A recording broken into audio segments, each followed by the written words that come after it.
अस्सलाम वालेकुम दोस्तों क्या हाल है।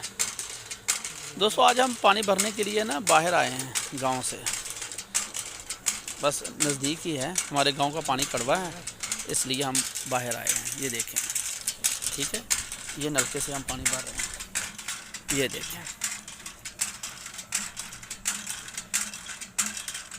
तो गाँव हो जा चल।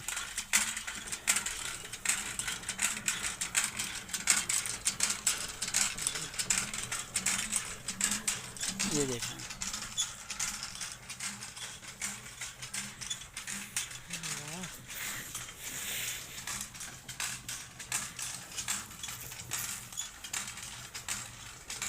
गेट गेट गेट पूरा कैनाल का।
सवार का गेट रखा पूरा गाँव आगे आगे हो जा, आगे हो जा, गाँव हो जा, गेट रखा सवार के।